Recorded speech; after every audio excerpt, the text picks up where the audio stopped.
संगीत जगत में एक से बढ़कर एक नाम हुए। कई सिंगर्स ने बॉलीवुड में अपना नाम कमाया तो कुछ ने भक्ति गीत गाकर तगड़ी पॉपुलैरिटी हासिल की।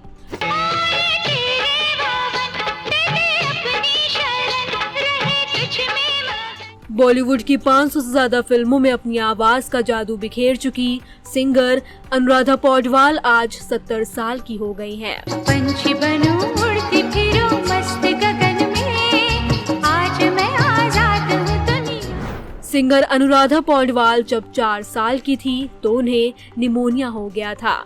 इससे उनकी आवाज चली गई थी, लेकिन सिंगर ने अपने दम पर बॉलीवुड में एंट्री ली और धूम मचा दी। हम तुम्हें इतना प्यार करेंगे,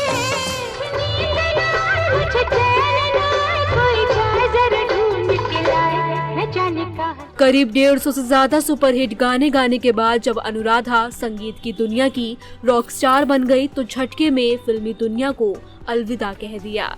मैं दुनिया भुला दूंगी, तेरी इच्छा। अनुराधा पौडवाल के इस फैसले ने सभी को चौंका दिया। इसके बाद अनुराधा ने भगवान की शरण ली और अब केवल भजन गाती हैं। मिलता है सच्चा सुख केवल शिव जी तुम्हारे चरणों में। एक वक्त ऐसा था जब उन्हें लता और आशा भोसले के ऊपर प्रेफर किया जाने लगा था, लेकिन वक्त को कुछ और ही मंजूर था। तुझ बिन जी ना पाएंगे हम तो, खुशियाँ गम सहती है फिर भी ये चुप रहे। उनके जन्मदिन के अवसर पर आइए जानते हैं कि आखिर क्या वजह थी कि अनुराधा पौडवाल ने फिल्मी दुनिया से दूरी बना ली और भजन गीत गाने लगी। मारी माँ मुझे मूरत ला दे, शिव शंकर की मूरत ला दे। राम ही राम। अनुराधा पौडवाल का जन्म 27 अक्टूबर 1954 को कर्नाटक के उत्तर कन्नड़ कारवार में हुआ। गायिका एक कोंकणी परिवार से ताल्लुक रखती हैं। गायिका ने अपनी पढ़ाई मुंबई के जेवियर कॉलेज से की। साल 1973 में म्यूजिकल फिल्म अभिमान रिलीज हुई थी। अनुराधा ने फिल्म अभिमान में एक छोटा सा श्लोक गाकर अपने करियर की शुरुआत की।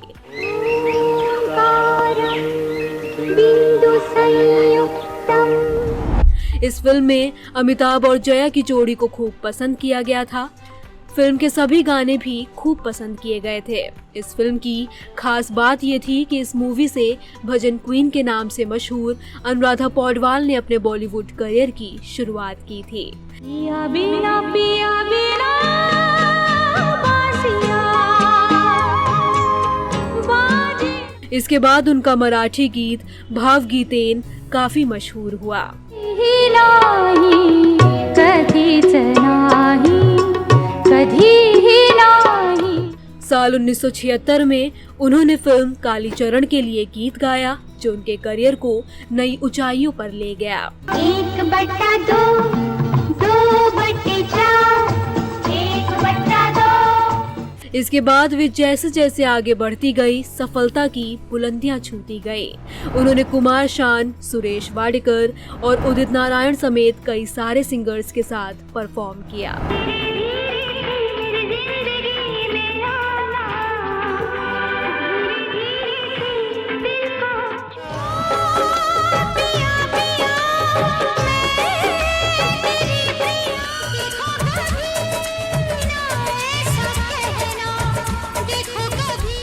अनुराधा पौडवाल की आवाज का जादू 90 के दशक की शुरुआत में कुछ इस तरह रहा कि उनके आगे किसी भी दूसरे सिंगर्स को प्राथमिकता नहीं मिलती थी। यहाँ तक कि कुछ बार तो ऐसे उदाहरण भी सुनने को आए जब म्यूजिक कंपोजर्स ने लता, आशा या कविता कृष्णमूर्ति की जगह अनुराधा को चुना।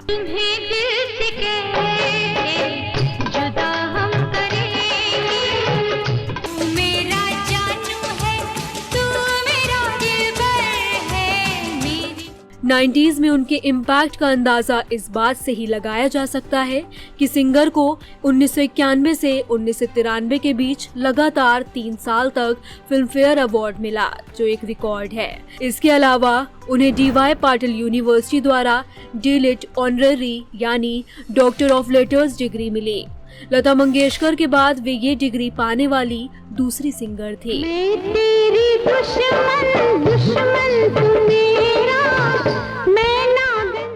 अनुराधा ने बंगाली, हिंदी और मराठी समेत अन्य भाषाओं में भी गाने गाए।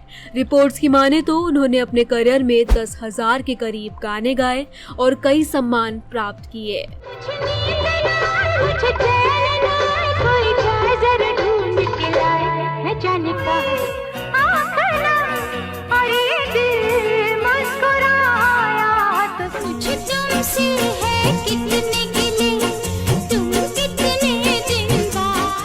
म्यूजिक डायरेक्टर नदीम श्रवण के साथ उनका कोलैबोरेशन काफी लाजवाब रहा।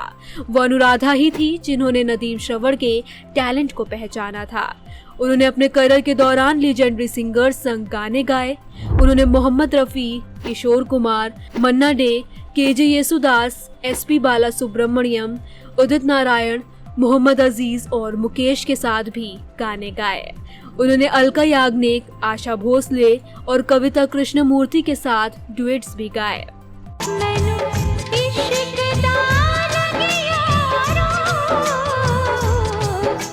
अनुराधा पौडवाल जब अपने करियर की पीक पर थी और बॉलीवुड इंडस्ट्री में सिंगिंग का प्रोमिनेंट चेहरा बन गई थी, उस दौरान उन्होंने गुलशन कुमार की टी सीरीज ज्वाइन कर ली। ये दाव उन पर उल्टा पड़ गया। उनके गाने इस दौरान कम चले और उनकी पॉपुलैरिटी धीरे धीरे कम होने लगी।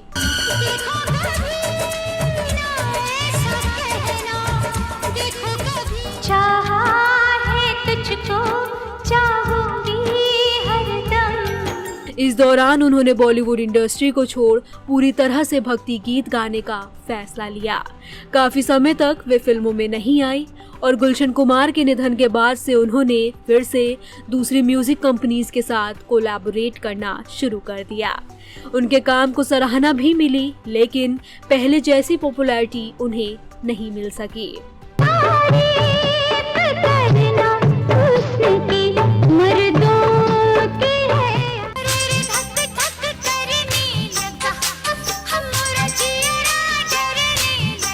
ये वो समय था जब लता आशा को गाने मिल रहे थे। इसके अलावा अलका याग्निक और कविता कृष्णमूर्ति जैसे सिंगर्स इस्टैब्लिश हो चुकी थी।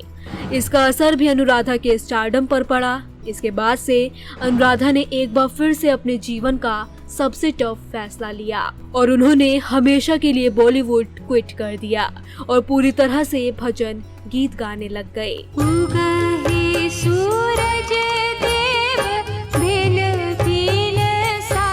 पहले भी वे ऐसा कर चुकी थी और हमेशा से ही भक्ति गीत गाती रही थी। उनके भजनों की भी लोकप्रियता तगड़ी थी। बता दें, उनका पहला देवी भजन आऊंगी आऊंगी मैं अगले बरस आऊंगी के एक दिन में ही 90,000 कैसेट्स बिक गए थे।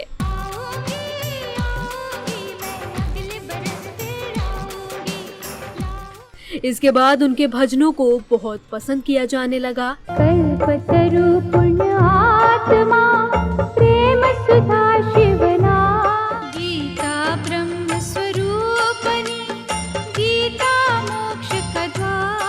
अनुराधा पौडवाल आज भी भक्ति गीत गाती है। इसने उन्हें एक नई पहचान दिलाई और आज भी वे भजन क्वीन के रूप में जानी जाती हैं। जय अम्बे गौ